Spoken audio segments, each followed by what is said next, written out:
à tous, merci de nous retrouver sur CamNews 24 pour cette autre édition de conversation tout à fait particulière avec une invitée de marque, de prestige. Françoise Eto est avec nous. Elle est présidente de défense de la langue française. Elle est surtout promotrice de la supérette solidaire de Moura dans l'extrême nord du Cameroun. Elle est camerounaise, elle vit à Paris en France. Bienvenue au Cameroun et surtout joyeux Noël. Merci, joyeux Noël vous aussi. Alors, vous êtes de retour au pays, au Cameroun.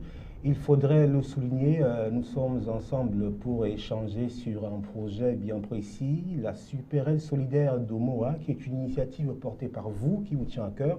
Mais avant d'entrer à bout pour point dans le vif du sujet, parlez-nous un peu de ce qui vous a amené à prendre pied dans l'humanitaire. Pourquoi l'humanitaire ?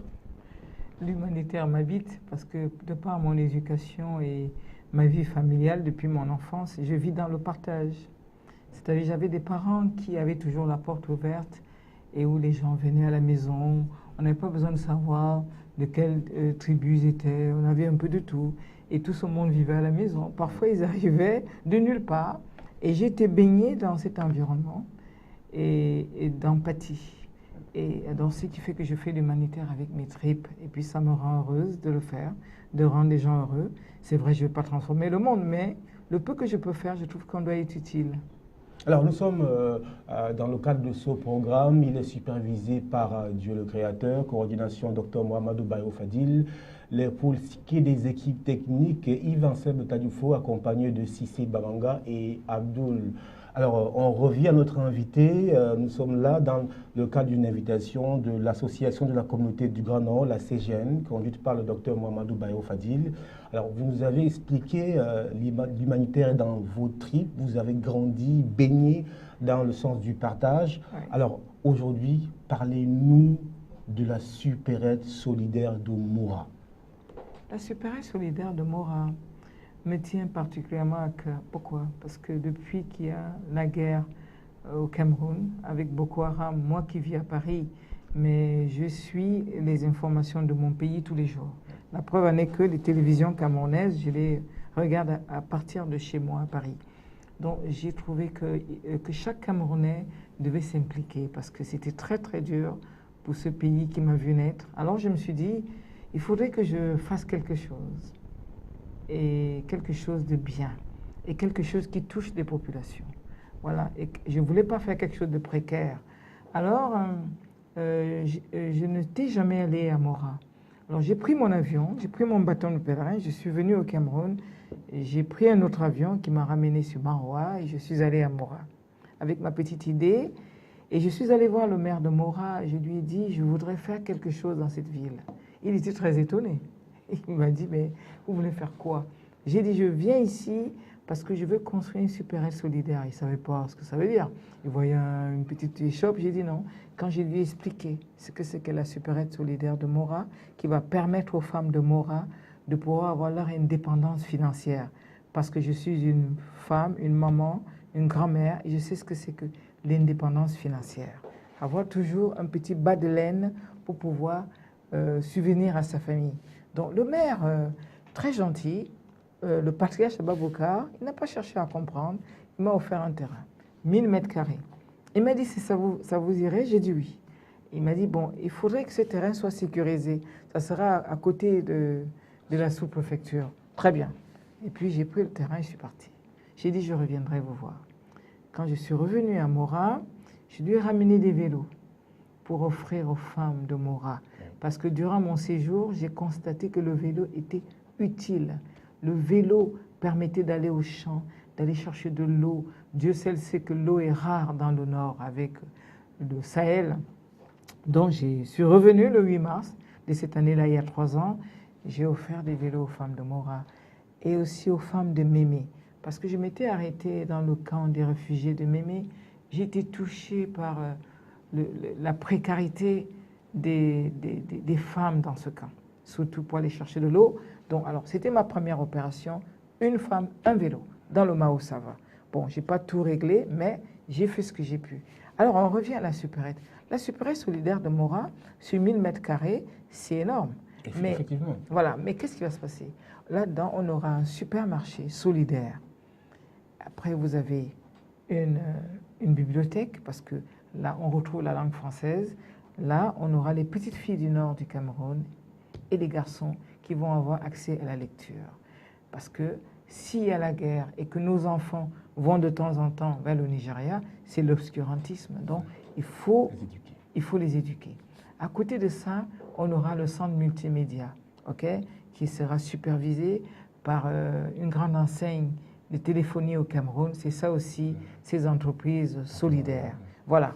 Donc, alors, à ce moment-là, vous mettez donc, là où on vend, là où on lit et la petite fenêtre ouverte vers le monde, à savoir Internet.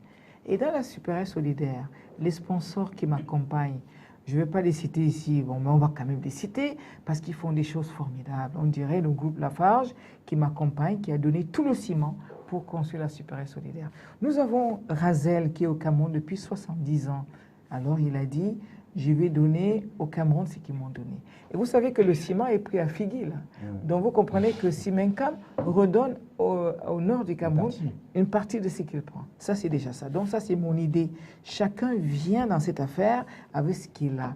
Et puis dans cette affaire, dans la Super S solidaire de Mora, nous ne voulons pas d'argent. C'est-à-dire que chaque sponsor qui arrive, si vous fabriquez des tôles, vous ramenez des tôles. Sauf que j'ai la personne, le constructeur qui est Razel, qui connaît la construction. Alors tout le monde vient lui donner, c'est le hub. Et lui, il construit pour qu'on arrive à cette supérette solidaire de Mora.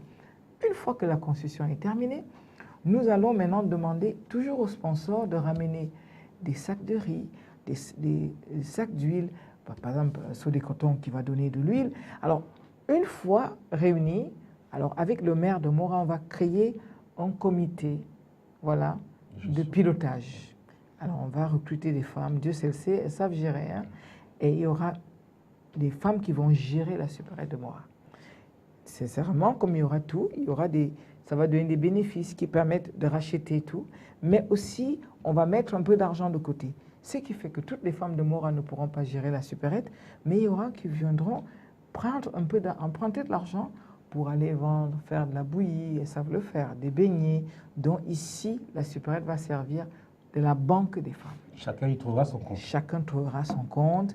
Ça permettra à ces femmes de retrouver la dignité, de retrouver le chemin du travail. Ça veut dire qu'à Mora, si vous allez faire des plantations, vous les ramenez à la supérette qui va les racheter et les vendre décemment. Ça veut dire qu'une fois que la guerre, parce qu'elle sera terminée, elle n'est pas éternelle, quand les gens iront à Mora ou par le centre multimédia qui y sera, ils pourront montrer au monde entier ce qu'ils font de beau à Mora. Ça permettra que les gens viendront visiter Mora. Alors quand vous venez visiter, vous pourrez aller lire, pour aller au centre multimédia et pour pouvoir faire des courses. Voilà, à Mora. Alors Françoise Etoile est avec nous, elle est la présidente de défense de la langue française, elle est surtout la promotrice de la supérette solidaire de Mora, une idée géniale, une initiative louable pour cette humanitaire de cœur qui veut bien œuvrer pour le bonheur des populations du Cameroun. Alors quand on écoute Françoise Etoile, ça ne sonne pas grand nom, mais ça tombe Cameroun. Alors, beaucoup pourraient s'interroger. Je pense que beaucoup gagneraient à suivre votre exemple par ces temps de difficultés, de haine, de discours tribaux qui pullulent sur la toile. Vous êtes Françoise et toi, de l'autre côté, mais vous êtes pour un Cameroun uni, pour un Cameroun qui œuvre pour le bien-être de tous les Camerounais, et sans tenir compte de la provenance. D'accord. Moi, je suis Françoise Etoile, je suis une fille du Sud. Mon père était du Sud, ma mère était d'Union et Sceaux. Donc, je suis vraiment une fille du Sud. Mais alors, moi, ça fait 40 ans que je vis à Paris. Et ce mixage des populations qui est Paris, parce que vous avez un peu de tout. Mais moi, j'ai grandi dans l'harmonie d'une famille. Je vous disais tout à l'heure que ma mère recevait tout le monde. Et j'ai gardé ça en moi. Alors, pour moi, je suis une Camerounaise. Et je crois que quand je regarde la télé et que je vois les morts au nord du Cameroun, j'ai mal au cœur. Quand je regarde le Nozo, c'est terrible. Donc je me dis, en tant que Camerounais, je dois faire quelque chose pour mon pays. Je dois absolument faire quelque chose. Je ne dois pas considérer, oui, je pourrais partir à Bolova, faire la supérette solidaire, mais non, pour moi, je tiens à faire la supérette solidaire à Mora. Je tiens à ce que nous tous, les Camerounais, on puisse faire.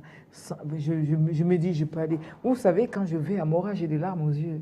Parce que les femmes de Mora, quand je suis allée leur donner des vélos, elles m'ont porté voyez quand même que j'ai un gabarit, mais vous voyez ces femmes-là, elles ont dansé une danse royale pour moi. C'est ça le Cameroun. Un Cameroun où on se sent chez soi, un Cameroun où on sent sa fibre quand le Cameroun a mal. C'est de ça qu'il s'agit. Donc je me dis, Françoise Eto'o a fait de l'humanitaire sans rien attendre. C'est-à-dire qu'il n'a pas de calcul avant ou après. De manière désintéressée. Voilà, pour moi, je veux que les femmes de Mora soient heureuses. Ce sont des Camerounaises quand même. Alors Françoise et toi, vous parliez tout à l'heure de danse royale. Alors vous aurez l'occasion demain d'apprécier une autre danse royale. C'est la danse Gourna qui est prestée par les Toupouri dans la région du Grand Nord. Il convient de préciser que vous êtes à Douala sur l'invitation du docteur Mohamedou Bayo Fadil pour expliquer votre démarche, pour expliciter même votre œuvre à l'association de la communauté du Grand Nord qui œuvre dans le même sens que vous pour justement permettre aux populations de vivre en harmonie, de connaître un épanouissement parce que c'est un droit de vivre dans l'harmonie et dans la paix. Je veux remercier le président Fadil qui est un frère parce que lui, il a compris la nécessité de pouvoir réunir tous les Camerounais. Et autant lui, il s'occupe du Grand Nord et les autres aussi, étant moi aussi, j'ai un regard très profond vers le Grand Nord. Et ensemble, nous allons faire quelque chose. C'est vrai, vous savez, quand vous êtes dans le Grand Nord, il y a tellement de choses à faire. On ne peut pas tout faire, mais c'est déjà ça. C'est-à-dire que si je suis venu à Douala, voir cette association sur l'invitation du président, la CGN, et accepter l'invitation du président Fadil, c'est parce que mon cœur bat pour le Cameroun. Et ensemble, tous les Camerounais, nous devons faire ça.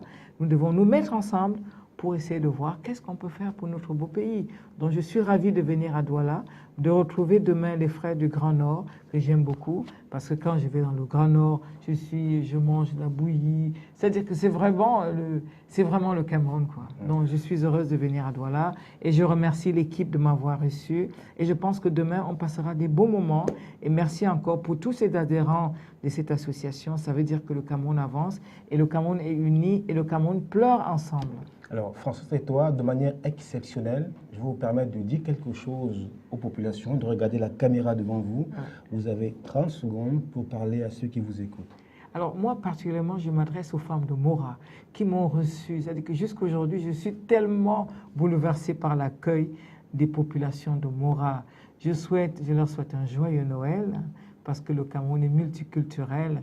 Et je vais dire un mot particulier pour le patriarche Ababoucar, le maire de Mora. Merci, monsieur le maire. Merci, patriarche, de m'avoir reçu à Mora sans vous poser des questions. Et aussi, merci au Lamindo de Mémé qui m'a reçu dans son royaume. Merci et à très bientôt à Mora. Merci, Françoise et toi, d'être passé par ici. Merci beaucoup et on se retrouve demain déjà pour les festivités, pour une série d'événements. Ce sera dans l'antre mythique de la CGN ici. Voilà, madame, monsieur, merci d'avoir regardé ce programme Conversation sur Cap News 24. Nous étions avec Françoise Eto'o. Elle est la présidente de la défense de la langue française. Elle est également la promotrice de la supérette solidaire de Mora. Programme supervisé par Dieu le Créateur, coordonné par Dr Mohamedou Bayo Fadil. À la technique, Yves Tadoufou, accompagné de Sissi Bamanga et Abdou. Au revoir.